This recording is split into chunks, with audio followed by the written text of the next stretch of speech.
Chef Prep Justin Deal. Please like and subscribe. Queso Birria. So we started off with some of this Wagyu beef shoulder.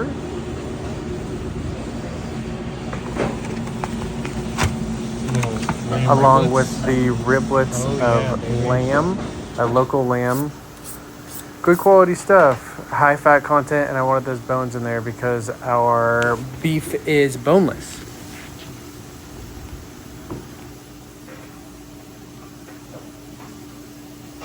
Here we have our beef shoulder. We're trimming it down a little bit, setting aside that beef.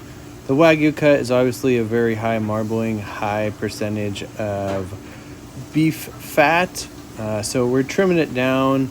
I'm not taking off a whole lot, just the solid pieces that are going to make it more greasy. It's hard to get away from all that grease naturally using this beef shoulder cut. But all that flavor is in the beef, so we don't want to take it all off, but we're just trimming it down a bit.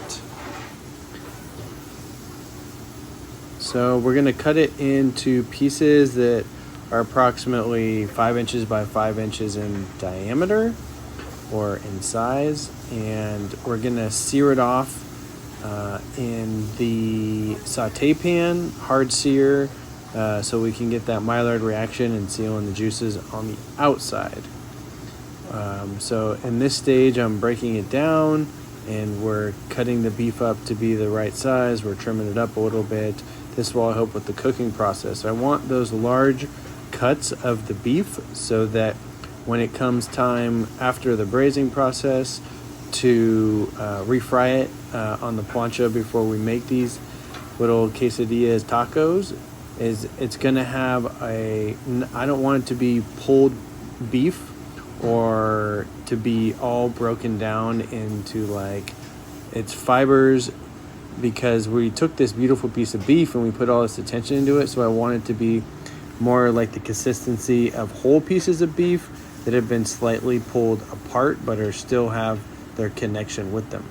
And then with all of those lamb pieces, the chops, the four shank with the riblets, all of that's going to braise down really small, and then we're going to mix that in simultaneously with the rest of the beef one in the cooking process, so that we have a little bit more of that beefiness and the gaminess that traditionally birria is used by goat, particularly in southern Mexico.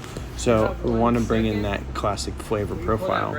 As you can see on the backside of the beef shoulder here, we have where the close to this connective tissue, these kind of checkmark shape or lines on the back of the beef. We're not going to cut into the meat of the beef. We're just going to extricate from the outside of the fat cap and the fatty layer. There's kind of 2 or almost 3 pieces in the chuck shoulder. And we're not going to go inside of it to cut out any of that beef. We're just going to work from the outside to do some trimming. And then we can use those trimmings at a later date if we decide to for other things.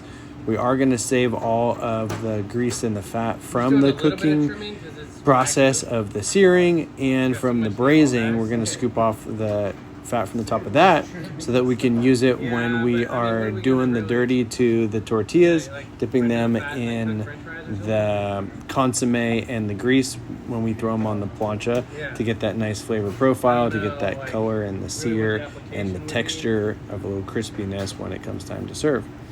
As you can see, I'm just lifting up the bottom side a little bit here and trimming away long, thin slices to remove the meat, and then I'm going to excise or remove with the knife those large pieces of fat, and not really taking out too much sinew. I'm just trying to trim it down a little bit so we have more protein and less fatty pieces in the final product.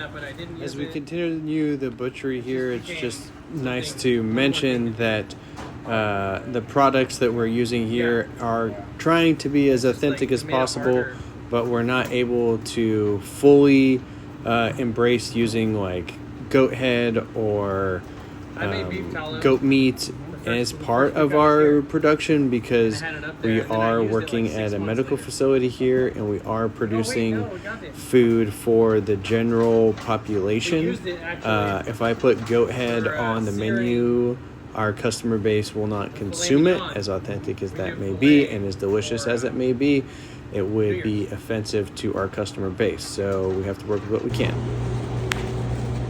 Here we see this is after the searing process. For some reason I didn't get to capture that, but you can see the nice Maillard reaction on the outside of the beef. Put them in the plantains, and now here they are after 3.5 hours of braising in the oven. This is a shallow braise. You can see those cooked plantain leaves give that awesome moisture and texture, a nice flavor profile, almost a nuttiness to the beef. We're testing it before we threw it back in for about another 45 minutes to make sure it's soft all the way through. Look at all that puddle, the grease on the outside. And here's our master menu, at least it's a partial description. This is one of the main cheeses I'm using, the Queso Fresco. Just broke down the sat overnight the birria in the braising liquid from the fucking Uso lamb foreshank. Got all the marrow out of there as much as we could. And I mixed in the lamb with that Wagyu beef shoulder.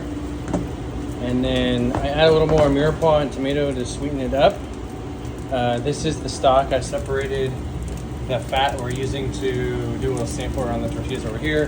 This is our consomme. I'm going to fish out those tomatoes. I'm doing the sampler